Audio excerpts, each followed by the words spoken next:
지구를 지키는 32마리의 해태상. 구름 속의 2마리 용. 순환을 상징하는 지구의. 구름과 연꽃 사이에는 천상과 지상을 구분짓는 고리가 달렸다. 이 모든 것이 한 덩어리의 옥에서 시작해 한 덩어리의 옥으로 끝났다. 이 아름다운 작품 하나가 한 장인의 노력으로 세상에 빛을 보게 됐다. 이때부터 우리나라 옥공의 역사가 달라지기 시작했다. 단절되다시피 한 조선의 옥공의 전통을 몇십 년이란 짧은 기간 단숨에 정상으로 끌어올린 인물. 진념의 예술원, 인간문화재 장주원이다.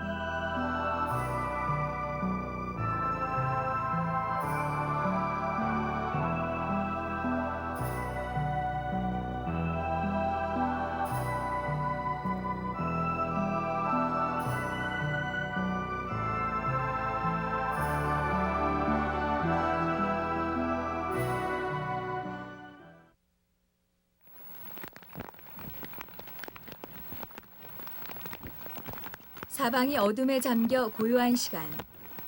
장주원의 하루는 새벽 3시에 시작된다. 한 해 한 해 나이가 들어갈수록 절대자 앞에 고개를 숙이는 일이 많아졌다는 장주원. 아내의 도움으로 기독교에 입문한 이후 그는 참으로 평온한 마음을 얻게 됐다. 새벽 예배가 시작되기 전 오랜 기도와 묵상을 나누는 이 시간이 이제 그에게는 빼놓을 수 없는 하루 일과가 됐다.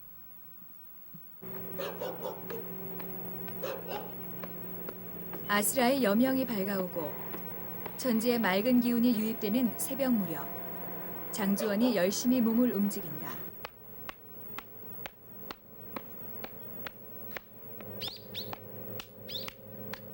그는 요즘 단학체조로 자신의 몸을 부지런히 단련하고 있는 중이다.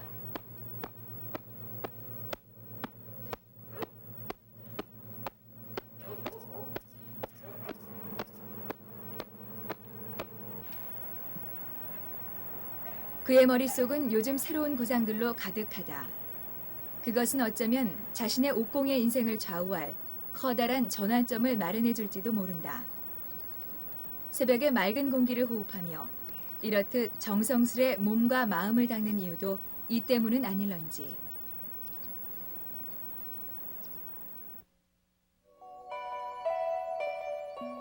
고대부터 옥은 우리나라 사람들이 가장 즐기는 보배 중의 하나였다. 사람들은 옥의 품격을 얹고 군자의 덕에 비유하면서 옥을 귀하게 여겼는데 최상의 가치, 고귀한 가치에는 언제나 옥을 빗대어 표현했다. 태아의 형태와 유사한 고곡은 선사시대에는 신의 제물로 신성시 여겨졌는데 신라시대에는 장식적인 효과로 쓰였다. 옛사람들은 옥을 품에 지니고 장식하면 잡기를 물리치고 오장육부를 튼튼하게 하는 약효가 있다고 해서 주로 의복의 장신구로 많이 사용했다. 귀족, 평민 할 것 없이 누구나 옥을 사랑했고 가까이 두고 싶어 했는데 이는 다른 보석과는 달리 옥에서만 풍기는 은은하고 순박한 멋 때문이었다. 옥은 군주의 권위를 상징하는 금관 장식이나 옥새, 왕패는 물론 비녀나 놀이개, 귀걸이 등의 장신구로도 널리 이용됐다. 경주의 천마총에서 출토된 유물 중 68%가 옥돌 제품이었던 것만 봐도 우리 선조들이 얼마나 옥을 많이 쓰고 귀하게 여겼는지 짐작이 된다. 백제나 신라시대 의복의 장신구나 주술적인 효과로 쓰이던 옥은 조선시대에는 양반 귀부인들이 고급 장신구로 많이 이용했다. 우리나라에서 옥을 세공해서 만든 제품들은 대체로 가락지나 비녀 등의 폐물에만 그쳐 이렇다 하게 작품으로 남겨져 있는 경우가 매우 드물다. 원석인 옥돌을 구하기 힘들고 세공 기술이 예술 작품을 만드는 데까지 전승되지 못한 탓이다.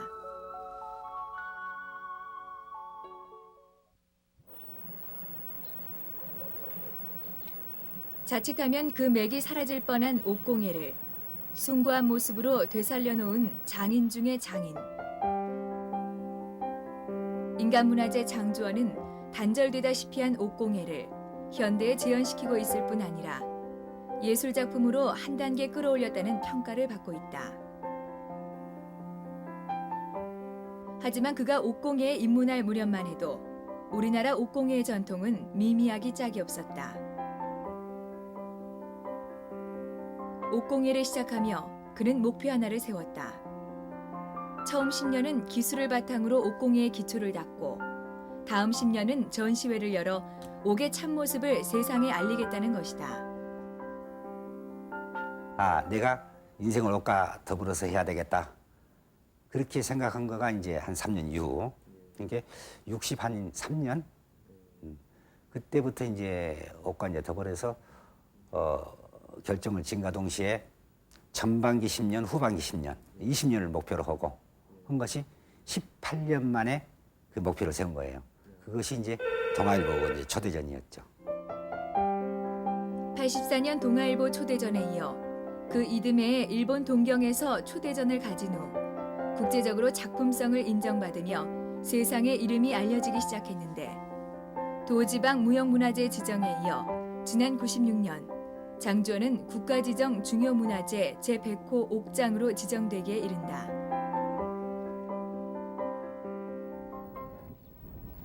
옥을 마주할 때마다 장주원은 한 번도 옥이 골치 아픈 돌이라고 생각지 않았다. 희면서도 푸르스름하고 누르스름하는가 하면 불구스름하고 무한대의 빛깔을 표현하는 동양의 미덕을 갖춘 참 좋은 돌이라는 생각이다. 옥과 조건 없는 사랑에 빠질 무렵 그에게는 스승도 선배도 교과서도 없었다. 그가 만난 첫 번째 스승은 자연이었다.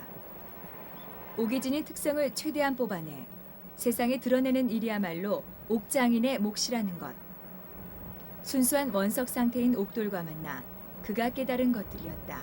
그러니까 이제 이 부분은 너무나 조금 투명하고, 네. 이 부분은 조금이 투명도가 뭐긴 해도 색이 바뀌는 이 색깔이 황색의 색깔이 더 좋냐. 이게 보기에는 색상이 더 이쁘지. 신이 창조한 물질 중에서 가장 아름다운 옥을 다듬으며 자연의 진리를 캔다고 믿는 장주원. 그는 다른 조각과 달리 옥돌이 장인을 선택한다고 표현한다. 옥이 좋은 그런 양질의 옥이 만나주지 않으면 그 작품을 제작할 수가 없어요. 그러나 이제 어떨 때는 그 돌 자체를 보고 이것은 뭐 만들면 좋겠다. 뭐 만들면 좋겠다. 그러니까 우리가 선택이 하는 것이 아니라 옥이 우리를 선택하는 그 경향이 있죠. 그러니까 이게 보면은 이제 그 선별의 그 관건이 그 작품을 좌우한다고 해도 과언이 아니에요. 그러니까 바로 옥이 귀하니까 최대의 공약수를 찾는다는 얘기죠. 바로 이 옥으로 주전자를 했으면 효과가 100%인데 다른 것을 화병을 만들었을 때는 효과가 80%다. 그럼 또 그 다른 것을 만들었을 때 효과가 50%다. 한다 하면은 주전자를 만들었던 것이 제일 관건이잖아요. 우리가 보통 옥이라 부르지만 옥에는 연옥과 경옥 두 가지가 있다. 장주원이 다루는 옥은 연옥에 속하는 백옥 종류다.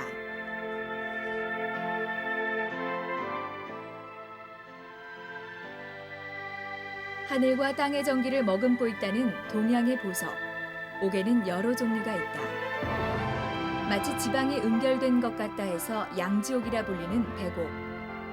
백옥의 푸른색이 은은하게 떠있는 청옥. 붉은 빛을 띠고 있는 황옥 등 광택과 색깔에 따라 여러 갈래로 나뉜다. 옥은 겉으로 보기에는 단단하고 강해 보이지만 손으로 만지면 매우 부드럽다.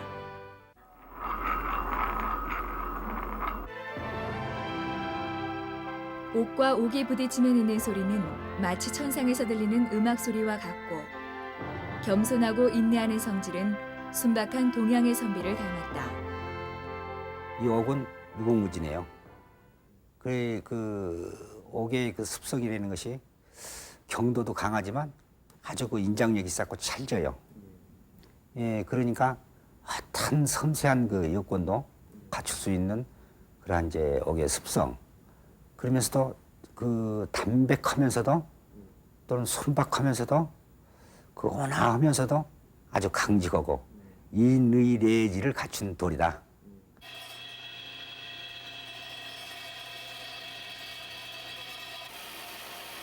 강하면서도 부드러운 옥의 매력에 빠져 평생을 옥과 더불어 살아온 장주원. 그는 어떻게 해서 옥과 인연을 맺게 됐을까?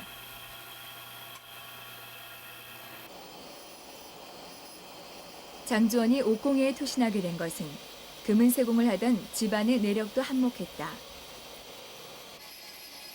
젊은 적에 일본의 오사카에서 보석 가공 기술을 연마하기도 했던 그의 부친은 목포시 남교동의 금화당이란 보석상을 내고 금속 세공에만 전념하던 장인이었다.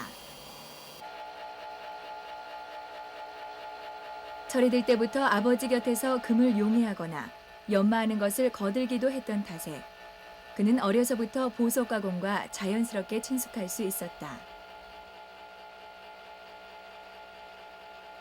아버지는 아들이 자신의 뒤를 이어 가업을 잇길 원했다. 하지만 그는 음악가가 되고 싶었다.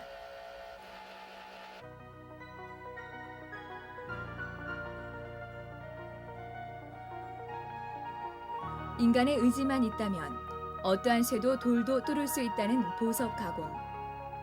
젊은 시절 그는 어쩌면 숙명과 같은 이 단단한 의지의 세계로부터 살짝 비켜서고 싶었는지도 모른다.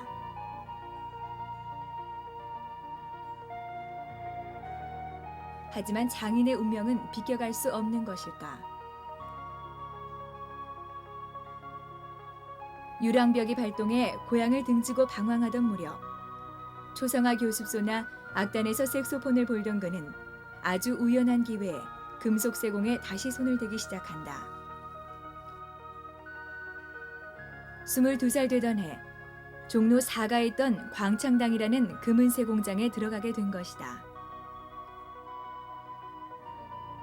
학창시절 음악이나 미술에 특별한 재주를 보이던 그는 그곳에서 역시 남다른 재능을 보이기 시작했다.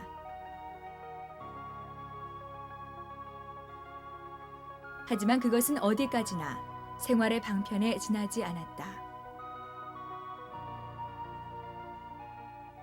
이 서울 생활을 하는 과정에서 제가 이제 그 경제적으로 여건이 이제 혼자 서울에 가 있으니까 여건이 좋지 않아서 이제 금속공예를 하게 된 거예요.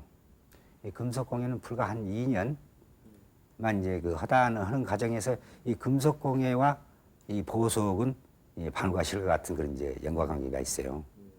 이제 금속공예를 다루면서 이제 보석을 다루고, 예, 그때 당시 우리나라에서는 60년대 초반, 50년대 말에 이 보석을 다루는 그런 기능이 아주 열악했어요. 예, 그래서 이제 그때부터 이 보석도 한번 가공을 해봐야 되겠다. 그래가지고 이제 이 보석 가공을 곁들여서 하다 보니까 이제 옥하고 접하게 됐죠.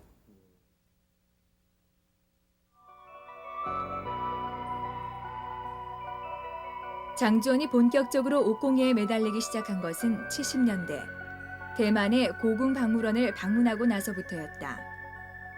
옥공예의 전통이 완전히 절멸되다시피 한 우리나라와는 달리 중국은 수천 년을 이어온 찬란한 옥공예의 전통을 지니고 있었다.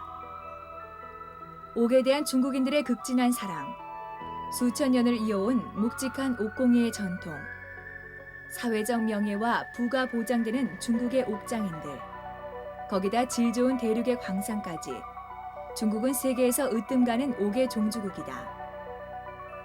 대만의 고궁박물원에 진열된 작품들 역시 주옥과 같은 중국의 옥공예 기술이 축적된 절묘한 것들이었다.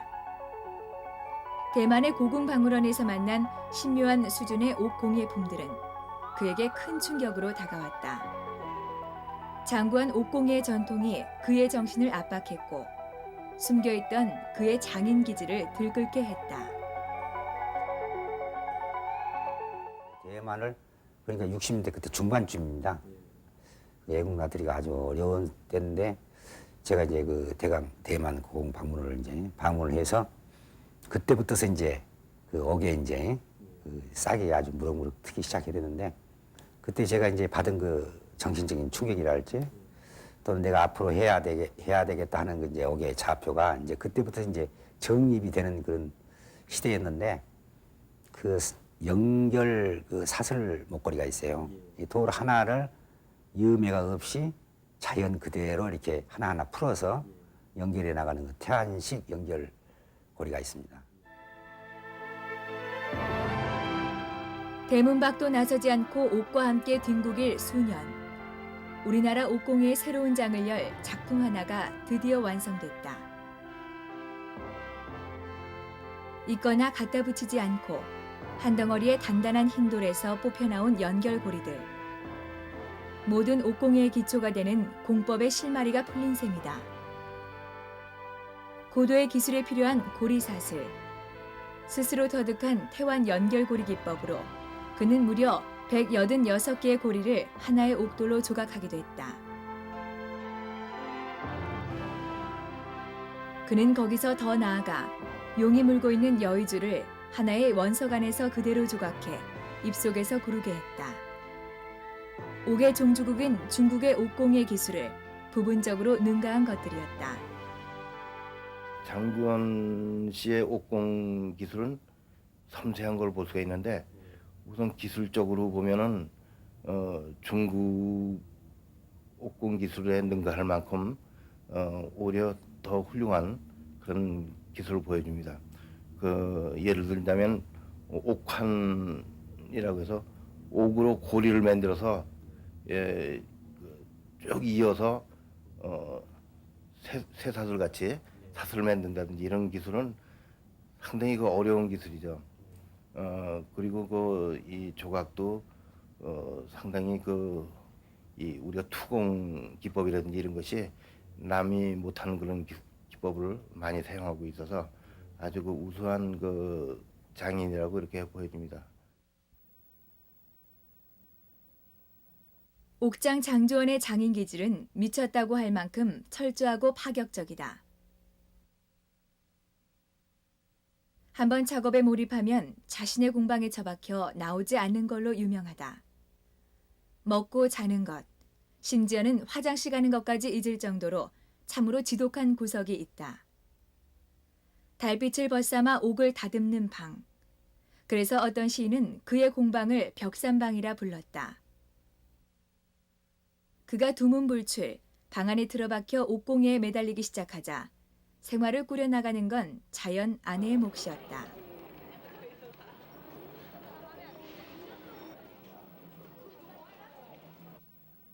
부친이 물려준 금방은 부인 기정숙 씨가 도맡았다. 항옥이거든요.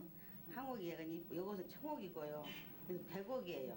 신부들한테는 이게 더 이게 더 어울릴 것 어울렸고 같은데. 시험은 이것이 더 어울렸고 어른들은. 근근히 살림을 꾸리며 뒷바라지하던 기정숙 씨에게 한 번은 이런 일도 있었다. 먹고 자는 것도 잊은 채 공방에만 틀어박혀 옥과 씨름하던 남편이 어느 날인가는 용이 움직이며 달려든다는 것이었다. 정상인과는 다른 언행을 하는 그를 가족들은 할 수 없이 정신요양원에 입원시키기도 했다. 완전히 그때는 옥에 미친 사람이다. 아주 뭐 괜히 이렇게 구슬 같은 것도 놓는다고 용이 논다고 용이 긴다고 우리는 안 한다고 또 나한테 바보다고 그렇게 하니까 그것이 이상했잖아. 옥과 마주하며 철저하게 홀로 싸워야 하는 시간. 그것은 길고 긴 자신과의 싸움이었다. 자신을 이해해주지 못한 세상보다 언제나 그를 힘들게 했던 건 옥과 마주한 그 자신이었다. 그래서 옥의 세계를 길고 긴 인내의 세계라 했던가. 참 이 작품에 몰입하다 보니까 주위에서 이제 보는 시각이 참 이상한 시각으로 봐서 한때는 그 정신요양원에 강제 그 수용을 한 적도 있었고 뭐 그러한 것들이 이제 오늘이 있기까지 그 과정이었다고 보는데 한 분야에 그렇게 정신일도 하고 집착을 한다는 것은 그 우리 인간이 참 그 어떤 정상을 달린다는 성취의 그 한 과정이지 않겠나.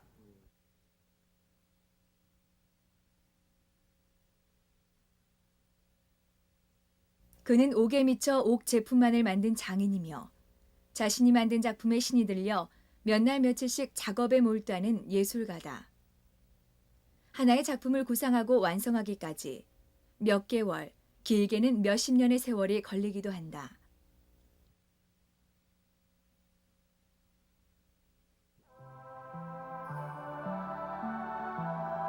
별다른 스승이 없어 독학으로 익힌 옥공예. 그는 한 작품을 구상할 때면 원석이 주는 느낌을 최대한 표현하려 애쓴다. 원석 자체가 제 생김새대로 환하고 투명하게 모습을 드러낼 때 그는 비로소 그걸 꺼내는 심정으로 구상에 들어간다.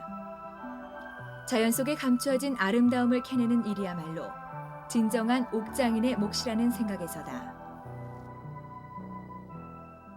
우리가 예술 활동하는 사람, 창작하는 사람들이다 이렇게 얘기하는데 저는 그렇게 생각을 안 해요. 창작은 이미 조물주께서 해놓은 걸 우리가 먼저 발견해서 카피한 것이다. 예, 이 우주 공간에요. 우리가 하고 있는 모든 것들이 다 있어요.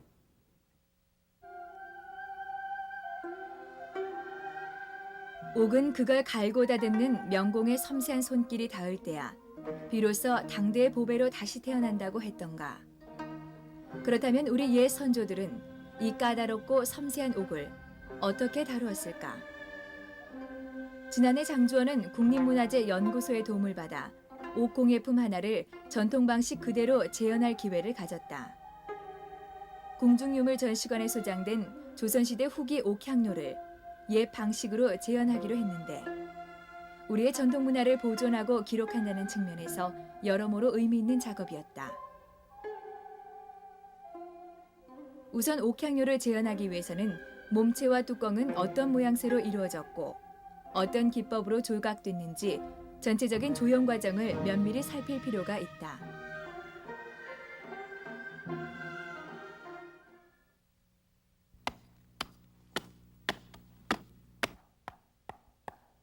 옥 원석을 채속하기 위해서 옛사람들은 소나무와 같이 팽창과 수축이 심한 목재로 쐐기를 박고 물을 부어 그 팽창력을 이용해서 옥 원석을 채취했다.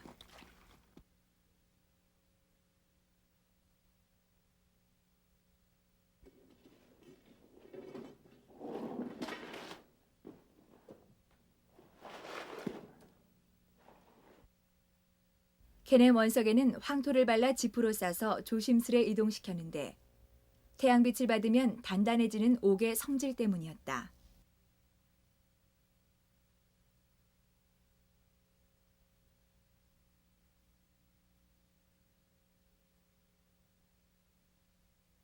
옥공예에 사용됐던 세 가닥의 철사줄은 옥을 절단할 때 톱날의 역할을 했다. 옥을 자르는 데는 주로 큰 내릴톱이라 불리는 절단 공구가 이용됐는데 옥보다 강한 금강사 같은 연마제를 함께 사용했다. 두 사람이 한 조가 돼 양쪽에서 큰 톱을 잡고서 밀고 당기면 톱니철사와 물모래가 마찰하면서 원석이 절단되는 것이다.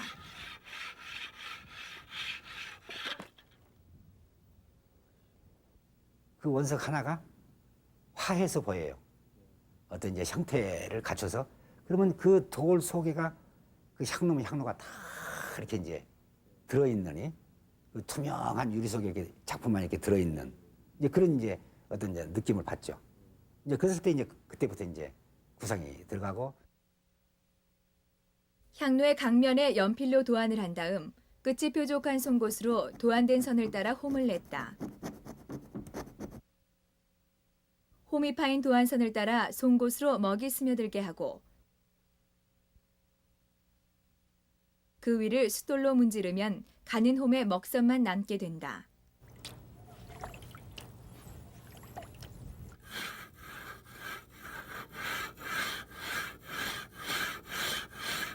향로 기둥을 만들기 위해서는 기둥의 높이만큼 철사톱으로 잘라낸다.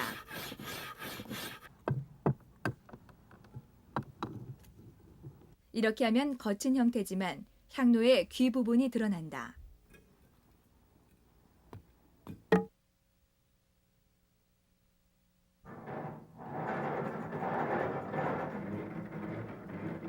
향로 몸체의 외형을 다듬기 위한 연마 작업이 시작됐다.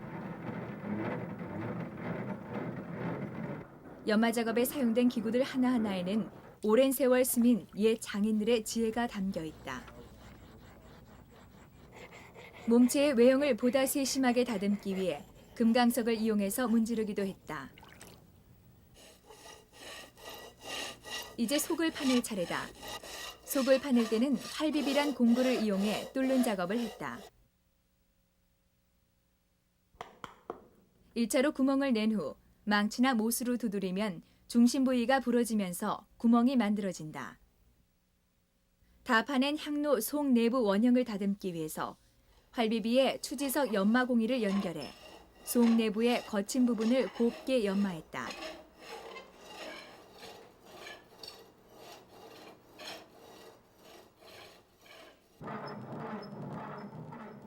거친 부분의 연마가 끝나면 손으로 회전시키는 손가리 틀을 이용해 둥근 향로 내부를 좀 더 곱게 다듬기도 했다.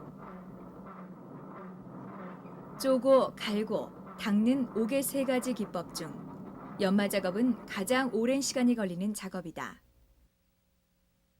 이제 향로의 아래 부분을 만들어야 하는데 향로의 다리 부분을 제외하고 나머지 부분을 제거해야 한다. 이때도 활비비를 이용해 구멍을 파고 구멍이 난 부분은 나무 망치로 두들겨서 깼다.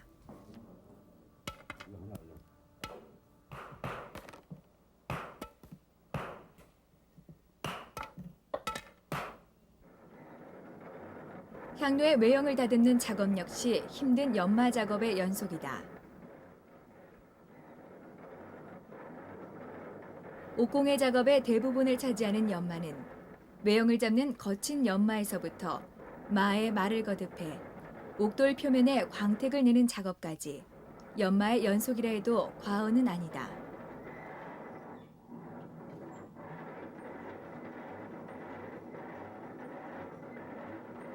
향로 뚜껑 역시 본체와 마찬가지로 내릴톱과 발물레를 이용해 원통형으로 제작했다.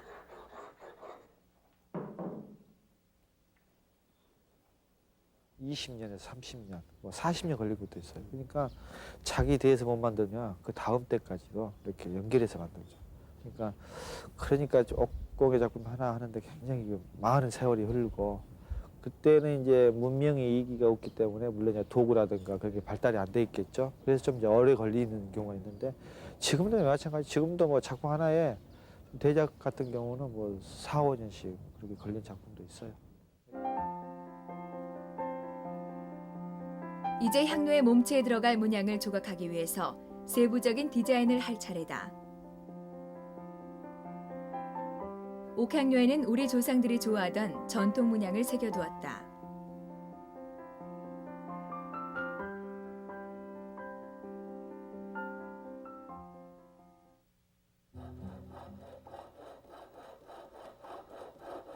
이제 문양에 따라 조각을 해 나가는데 이때야말로 옥장인의 세심한 주의와 고도의 숙련된 기술이 요구된다.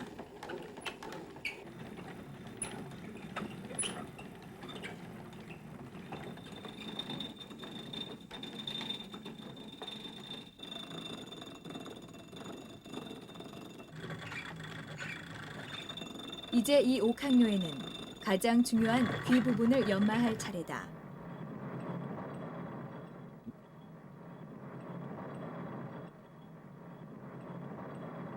이 작품은 이 양귀가 이 전체적인 이 모형에서 아무것도 아닌 것 같지만 바로 기둥이 되는 거죠. 기둥을 조각하고 향로 본체에 새길 불로초와 국화꽃, 모란꽃 문양 등을 더욱 섬세하고 입체감 있게 금강 엽전날에 대고 조각한다. 향로 본연의 품격을 갖추기 위해선 오랜 인고의 시간이 지나야 한다.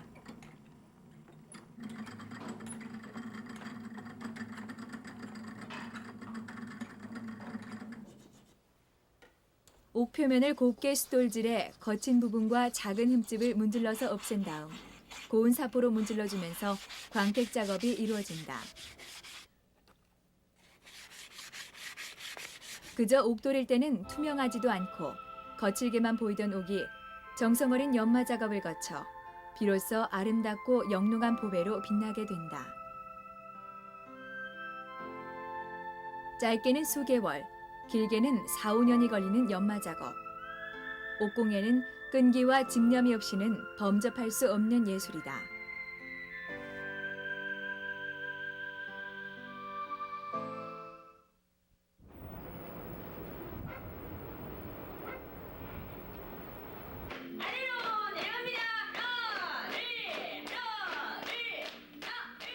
장주원은 요즘 단학을 통해 자유로운 몸놀림과 깊은 명상에 도달하는 법을 익히고 있는 중이다.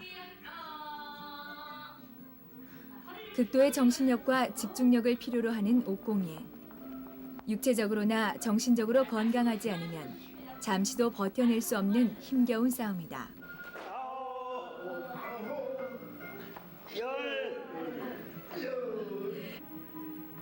옥의 세계는 기술의 세계가 아니라 인고의 세계라고 했던가.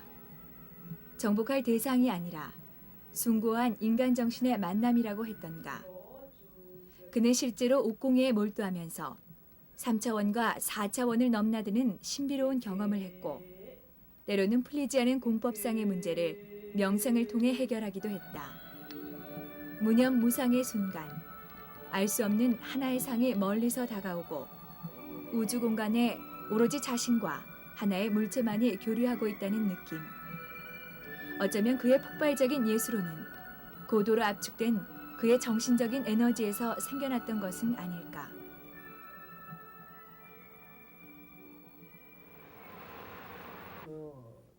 인간문화재로 지정된 몇 명이 대전에 있는 문화재 관리국을 찾았다. 장주원은 지금 한국무형문화재 기능보존협회 부이사장직을 맡고 있다. 박물관에서밖에 볼 수 없다. 이렇게 박제화시켜서는 그 문화가 그것이 연결이 돼 버리니까 이게 물이 흐르듯이 국민정부가 출범하면서 문화정책도 상당히 활기를 띄어가고 있다. 인간문화재에 대한 인식도 예전과는 많이 달라진 것 같다. 가지고 계민 교수나 이렇게 해서 후배들을 가르치는 어떤 문호를 제공한다 이런 어떤 너무 21세기 문화의 세기를 맞아 새롭게 주목받고 있는 문화 상품들. 그 가능성으로 가장 주목받고 있는 것이 인간문화재들의 역할이다. 옥공예면 그 분야의 옥공예에 대한 옥공예사 그리고 조각에 대한 실기 이런 것들만 하면 전통 문화 상품을 개발해 문화적 경쟁력을 확보하자는 데는 모두 한결같은 마음이다. 인간 문화재가 만드는 작품은 고부가 가치의 산업으로서 특히 관광 산업과 연계됐을 때는 많은 수요를 창출할 뿐 아니라 고용도 증가시키는 효과를 갖고 있다는 말씀이겠습니다. 이러한 맥락은 우리 문화재 행정에 있어서도 이러한 인간 문화재가 만들도록 할 수 있는 여건을 만들고 그 만들어진 상품을 어떠한 경로를 통해서 고부와 가치로서의 상품으로서 판매할 수 있는 전략을 지원해 주는 것이 우리들의 주요한 임무라고 봅니다. 그래서 지금 현재 서울에 있는 중요 무형문화재 전수회관에서는 상설 판매 전시장을 운영하고 있습니다.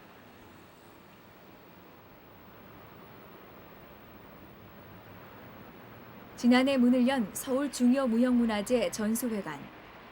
무형의 문화적 자산들을 전수하고 기능을 연마하는 이곳에는 기능 보유자들의 작품이 따로 상설 전시돼 있다.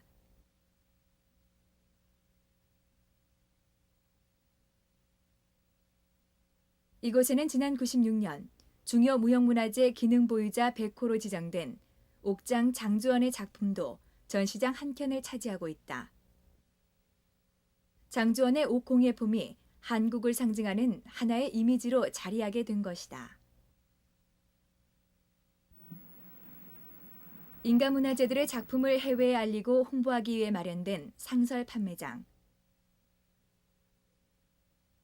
이곳에는 하회탈이나 도자기, 나전칠기, 옥비녀나 놀이개와 같이 우리 고유의 정서를 표현한 작품들이 진열돼 있다. 고전적이면서 현대적이고 시공을 초월해서 아무 데서나 잘 어울리는 옥공예품은 문화상품으로서 인기를 끌고 있는 품목 중에 하나다. 인간문화재의 기능과 역할이 단순한 전통문화의 계승을 넘어 하나의 당당한 문화상품으로 국제적 경쟁력을 확보해 나가고 있는 것이다.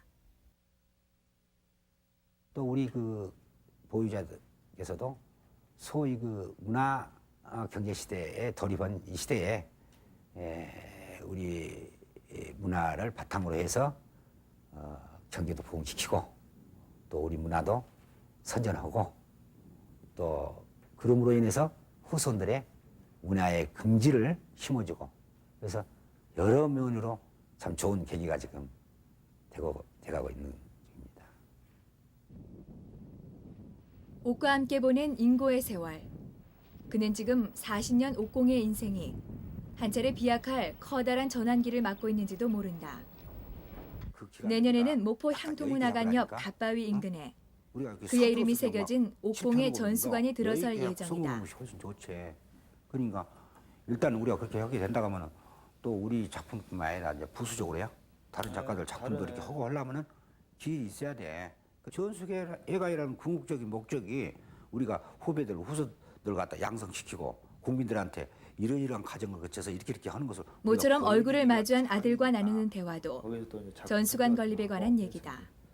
미국 일정 아니고 자신이 아버지의 가업을 이어받아 옥공회로 일가를 이뤘듯이 상품 보여주고 이제는 제작 아들 하게 장석 만든 교수가 거. 그 애들을 든든하게 근데 받쳐주고 있다. 지금 일본의 그 홈쇼핑 그 이제 소개를 해서 전화를 하게 됐다고 그러면서 전화가 왔어 어제.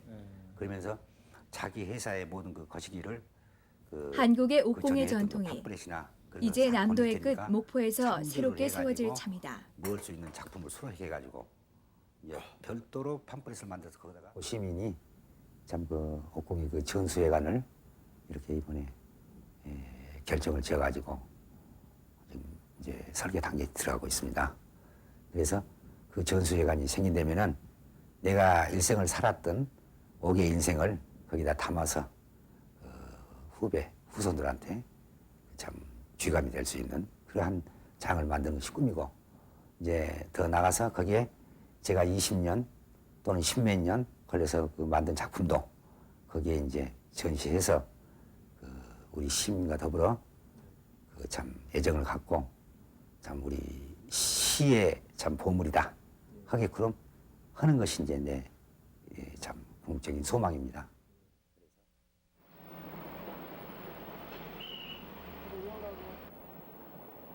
장주원에게는 요즘 경사스런 일이 연거푸 겹쳤다. 지난 3월 2일 장주원은 경기대 조영대학원 석좌 교수로 임용됐다. 대학의 지원으로 그의 옥공예 기술이 전문적으로 연구될 수 있게 된 셈이다. 오랜 세월 힘들게 익혀온 그만의 독특한 옥공예 기술이 대학을 통해 체계적으로 전수가 될 것이고 우리는 이제 새로운 옥공예 전통을 지니게 될 것이다. 신임교원, 임용장, 장주원, 석좌 교수의 임함 2000년 2월 29일까지 그렇습니다.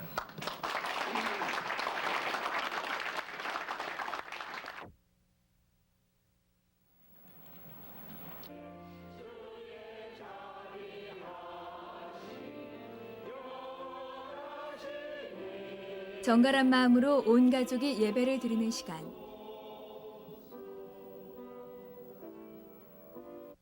특별히 우리 성도들 이 시간에 온전히 주님의 뜻이 무엇인가 오래전부터 준비해온 그의 생에서 최대의 걸작이 될 작품은 어쩌면 자비로운 신의 손길이 필요할지도 모를 일. 우리는 머지않아 장구한 세월에 걸쳐 탄생할 대작 하나를 만날 수 있게 될지도 모른다. 걸어갈 때나 앉아있을 때나 사색할 때나 무엇이 좋을까? 그러다가 이제 그 코리아 환타지 이제 가제입니다. 이제 완성이 됐을 때 이제 어떻게 명명이 바뀔지는 모르겠지만 코리아 환타지. 그럼 이제 이거는 상고사의 그 단군 왕조에서부터 근대사까지의 역사를 공연으로서 이제 조명하는 거죠. 거기에 이제 등장인물이 한 2,000여 명이가 됩니다. 이제 그 작품 하나 하고 그 500의 분야에서 독특한 사람들을 이제 나름대로 그 이제 인물 구상을 해가지고 그 500 나한돌 지금 제작하고 있는데 그것이 지금 올해 이제 21년째 이제 접어들고 있죠. 그래서 이 두 작품을 내 인생의 그 적적으로 생각하고 지금 제작을 하고 있죠.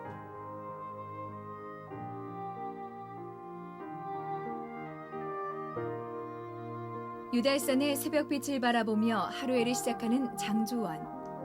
가늘게 명맥을 이어오던 한국의 옥공예 전통을 그는 자신의 손으로 새롭게 일으켜 세웠다. 그리고 그의 나이 올해 64. 그는 살아온 세월보다 훨씬 나이가 들어 보인다. 숨가쁘게 치달려왔던 인생의 고비고비. 끝없이 안으로만 삼키며 보낸 인고의 시간들. 어쩌면 그가 수십 년 동안 정성스레 갈고 다듬어 온 것은 옥처럼 투명하고 부드러운 그의 마음은 아니었을까.